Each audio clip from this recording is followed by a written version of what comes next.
Hello viewers, welcome back to my channel. mtechcare নতুন take ভিডিওতে স্বাগত জানাচ্ছি আমি মাহি মহিউদ্দিন।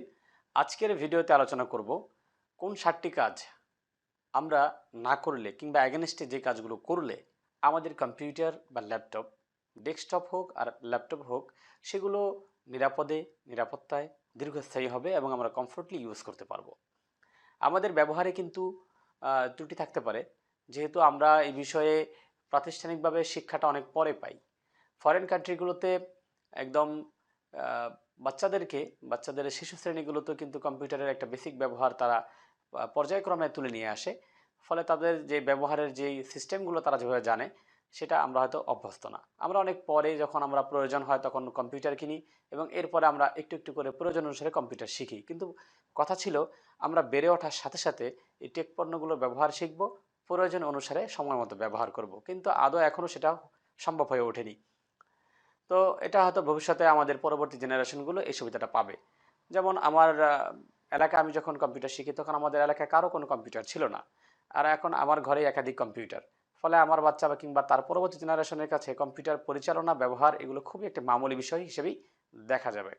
তো দর্শক, তো আজকে এই ইন্ট্রোডিউসিংয়ে আর বেশি কথা না বলে চলে যাব মূল আলোচনায়। তো চলুন জেনে নেওয়া যাক সেই 7টি গুরুত্বপূর্ণ কথা যেগুলো আমরা করব না কিংবা অ্যাগেনস্টে যা করব।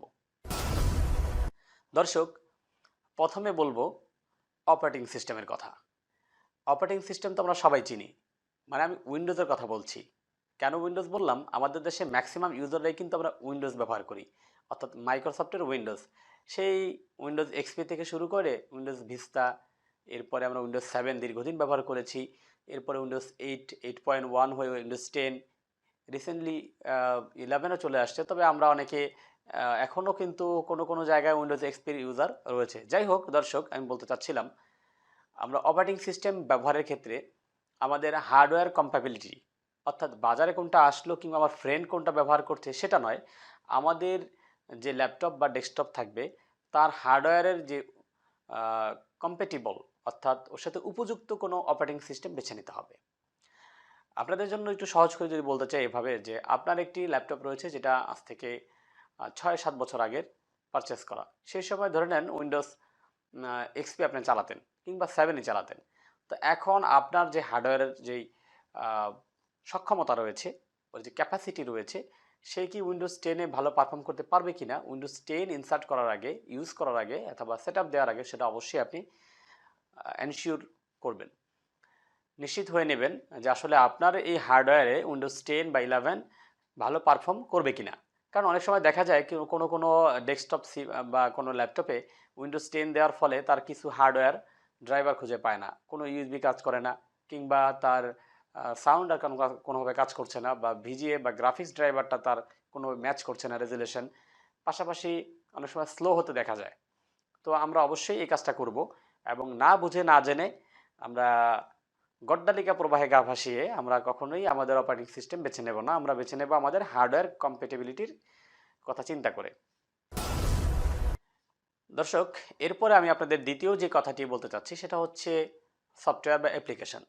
সফটওয়্যার অ্যাপ্লিকেশন আমাদের বিভিন্ন কাজের জন্য আমরা ব্যবহার করব, এটা তো অবশ্যই। পাশাপাশি আমরা অনিরাপদ সোর্স থেকে অ্যাপ্লিকেশন ডাউনলোড করব না। যে ওয়েবসাইট সম্বন্ধে আমার ধারণা নেই এখানে ম্যালওয়্যার থাকতে পারে কিনা, বা আমার অ্যান্টিভাইরাস ইউজ করি না, সেক্ষেত্রে অবশ্যই আরও বেশি আমাদেরকে সচেতন থাকতে হবে। অর্থাৎ নিরাপদ জায়গা থেকে আমাদের অ্যাপ্লিকেশনগুলো সংগ্রহ করতে হবে। অ্যান্ড দেন এই অ্যাপ্লিকেশনটা ব্যবহারের পূর্বে এর সম্বন্ধে আমার একটা ধারণা থাকতে হবে, এটা কি নিরাপদ কিনা, আমার পিসির জন্য কোনো ক্ষতিকর কিনা, এটা অ্যাড আসবে কিনা, এটা আমার অপারেটিং সিস্টেমের উপর এক্সট্রা প্রেশার ক্রিয়েট করবে কিনা, কিংবা সে ব্যাকগ্রাউন্ডে ডাটা ইন্টারনেট ইউজ করবে কিনা, পাশাপাশি সে অন্য কোনো অ্যাপস নিজে ডাউনলোড করতেছে কিনা, আমার পিসি স্লো করবে কিনা, এইগুলো জেনেই কিন্তু আমরা একটা অ্যাপস ব্যবহার করব। এছাড়াও বিশেষ করে ওয়েবসাইট ভিজিটের ক্ষেত্রে আমরা আরও সচেতন থাকব, কারণ কিছু কিছু ওয়েবসাইট আছে যেখানে ভিজিট করার ফলে আপনার কম্পিউটারে অটোমেটিক বেশ কিছু সফটওয়্যার ডাউনলোড হবে, ইনস্টল হবে, এবং আপনি সেটা চাইলেই বন্ধ করতে পারবেন না।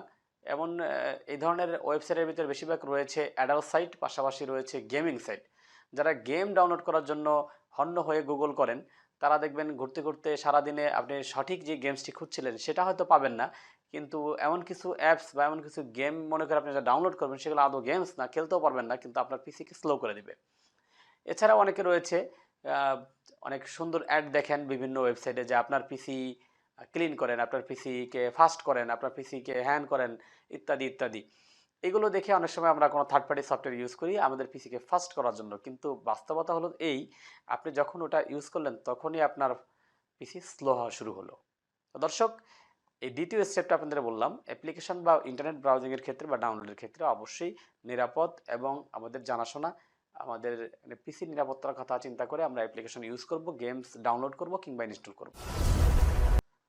দর্শক, তৃতীয় যেই সতর্কতাটা বা যে পরামর্শটা আপনাদের জন্য আমার রয়েছে সেটি হচ্ছে, আমরা বর্তমানে অনেক পাইরেটেড সফটওয়্যার ইউজ করি, বিশেষ করে বিভিন্ন ডাউনলোডার, প্লেয়ার কিংবা কোনো প্রয়োজনীয় অ্যাপ্লিকেশন যেটা আমরা ক্র্যাক বা প্যাচের মাধ্যমে অথবা কি জেনারেটরের মাধ্যমে, সিরিয়াল জেনারেটরের মাধ্যমে আমরা অ্যাক্টিভ করে থাকি, যেগুলোর লাইসেন্স আমরা পারচেস করি না এবং ট্রায়াল পিরিয়ডের পরে আমাদের ব্যবহারের প্রয়োজন হয়।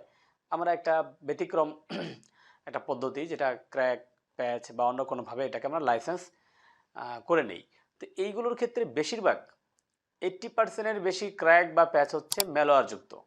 ফলে অবশ্যই আপনি অথেন্টিক অথবা কি ব্যবহার করে নিশ্চিত হয়েছে যে এটা দিয়ে আপনি ব্যবহার করলে আপনার পিসি খুব বেশি একটা ক্ষতিগ্রস্ত হবে না। কিছুটা ঝুঁকি তো থেকেই যাবে, যেহেতু আপনি ফ্রি ব্যবহার করবেন, সস্তার 3 অবস্থা, অন্তত 2টা অবস্থা তো খারাপ পড়বেই। যাই হোক, সেক্ষেত্রে অবশ্যই ক্র্যাক, প্যাচ অথবা অন্য কোনো সিরিয়াল ইউজ করার ক্ষেত্রে আমরা অবশ্যই সতর্ক থাকব, সচেতন থাকব এবং খুব বেশি ঝুঁকি নিয়ে আমরা এই ধরনের প্রোডাক্ট ইউজ করব না। তবে হ্যাঁ, পসিবল হলে, সুযোগ থাকলে অবশ্যই আমরা পারচেস করে জেনুইন যে অ্যাপস বা অ্যাপ্লিকেশন বা সফটওয়্যার রয়েছে সেটা ব্যবহার করার চেষ্টা করব। দর্শক, এই তো এতক্ষণ আমরা সফটওয়্যারের কথাগুলো বলছিলাম। চতুর্থ নাম্বার আপনাদের জন্য একটি পরামর্শ থাকবে, হার্ডওয়্যার অ্যাটাচমেন্ট। আমরা যখন আমাদের বিভিন্ন কাজের জন্য mouse, keyboard, microphone, speaker, printer, এরপরে কার্ড রিডার, পেন ড্রাইভ এগুলো অ্যাটাচ করি, এবার ল্যাপটপে রয়েছে ল্যাপটপের অ্যাডাপ্টার পাওয়ার কেবল, কিন্তু পিসির পাওয়ার কেবল, ভিজিএ কেবল, এগুলো যদি আমরা অ্যাটাচ করি হার্ডওয়্যার পিসির সাথে বাইরে থেকে, এই হার্ডওয়্যারগুলো আমরা চেষ্টা করব পারতপক্ষে ব্র্যান্ড হার্ডওয়্যার ইউজ করার জন্য। ব্র্যান্ড সবসময় ইউজ করা না গেলেও একটা কোয়ালিটি অবশ্যই মেনটেন আমাদের করতে হবে, কেননা আমাদের পিসিটা খুব ভালো মানের পিসি নিয়েছেন, একটা একটা লেটেস্ট জেনারেশনের পিসি নিয়েছেন, ইন্টেলের হয়তো কোরাই 3, কোরাই 5 নিয়েছেন, আপনি অনেক ভালো মানের একটা পিসি বিল্ড করেছেন, কিন্তু আপনি একটা পাওয়ার কেবল ব্যবহার করলেন 70 টাকা। তো এটা কেমন হয়ে গেল না? এই 70 টাকার পাওয়ার কেবলের ভিতরে কি আছে ভাই? এর ভিতরে তো কপার ইউজ করে নেই, ফলে ইলেকট্রিসিটি প্রবাহে যে বাধা সৃষ্টি হবে, কারণ এই কেবলটা একটা রেজিস্ট্যান্স শো করবে।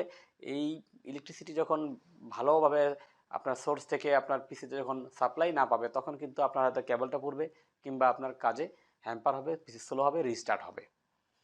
এরপরে ভালো মাউস কিবোর্ড যদি ইউজ না করেন, নর্মাল মাউস কিবোর্ডগুলো হয় কি, নর্মাল যে মাউস কিবোর্ড সেগুলো একটা সমস্যা হচ্ছে, এগুলো আনঅথরাইজড অথবা অবাঞ্ছিত কারেন্ট ফ্লো করে, অর্থাৎ এগুলো মেজারের বাইরে, যতটুকু লিমিট রয়েছে, একটা প্রত্যেকটা ইউজি পোর্টের কিন্তু একটা লিমিট রয়েছে কতটুকু কারেন্ট ফ্লো করবে, এর বেশি ফ্লো করলে ভিতরে একটা ইন্ডাক্টর বা কয়েল রয়েছে, সেটা ফিউজ হয়ে যাবে, কেটে যাবে এবং আপনার ল্যাপটপটাকে একটা বড় ধরনের ঝুঁকি থেকে সে মুক্ত রাখবে।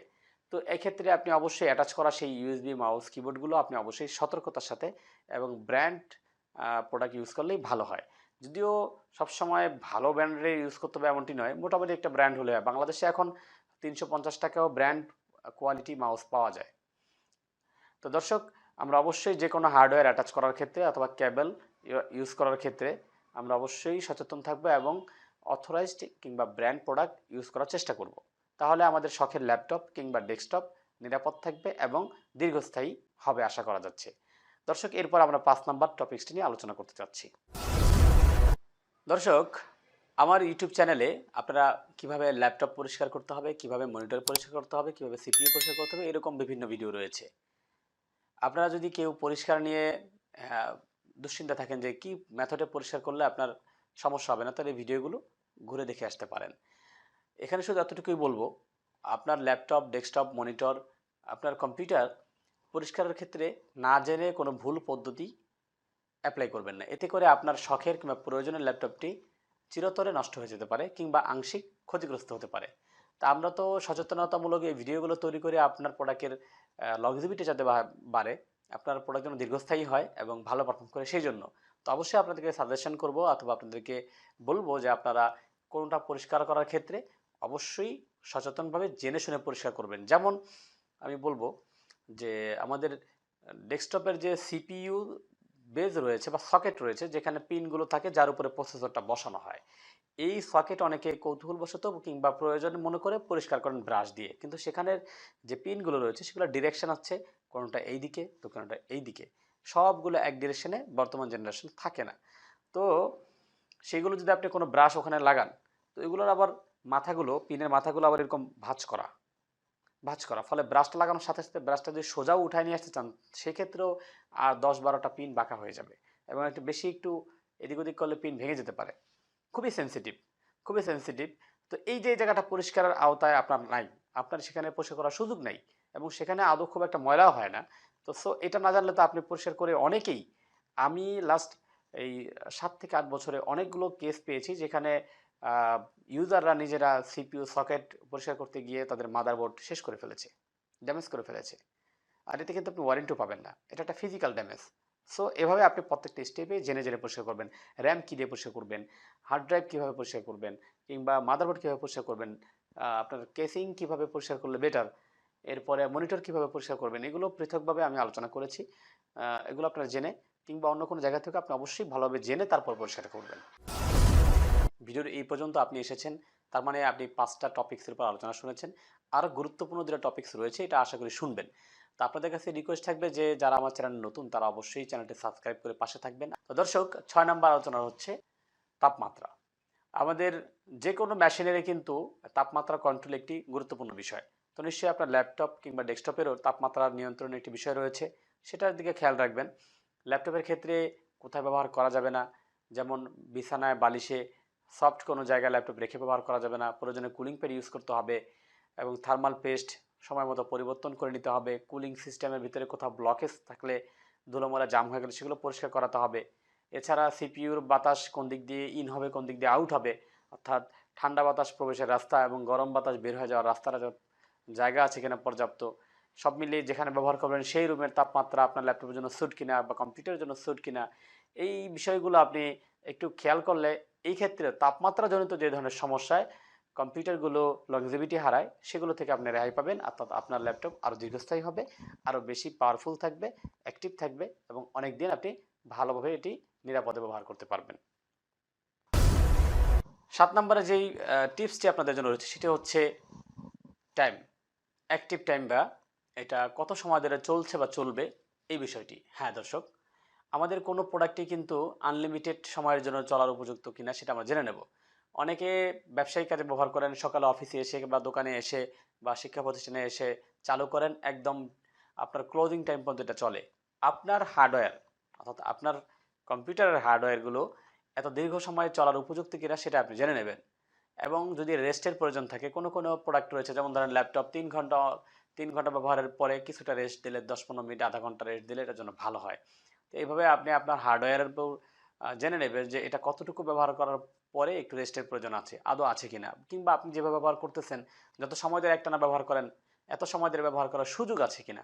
সর্বোপরি ল্যাপটপের বা ডেস্কটপের কোয়ালিটি জেনে বুঝে দীর্ঘ সময় ব্যবহার, কতটুকু সময় ধরে ব্যবহার করতে পারবেন সেটা সেভাবে ব্যবহার করা। অনেক সময় দেখা যায় আমরা কোয়ালিটি মেনটেন না করে একদম নিজের মতো করে ব্যবহার করতেছি, হঠাৎ একদিন কম্পিউটারটা মাদারবোর্ড সমস্যা হয়ে গেল। তো এগুলো থেকে বাঁচার জন্য অবশ্যই আমরা জেনে বুঝে ব্যবহার করব। আর দর্শক, আমরা একদম ভিডিওর একদম শেষ প্রান্তে চলে এসেছি। আর আপনাদের কাছে এর আগেও রিকোয়েস্ট করেছি, যারা চ্যানেল নতুন তারা অবশ্যই চ্যানেলটি সাবস্ক্রাইব করবেন, আর ভিডিওটি ভালো লাগলে অবশ্যই একটি লাইক আশা করছি। আর যদি আপনাদের কারোকে এই বিষয়ে ইনফরমেশনটা আপনি জানাতে চান, তাহলে অবশ্যই শেয়ার যে রয়েছে সেই বাটনটিতে ক্লিক করে আপনি শেয়ার করে দিতে পারবেন। তো আপনাদের টেক পণ্যগুলো ভালো থাকুক সেই প্রত্যাশায় আজকের ভিডিও এখানে শেষ করছি।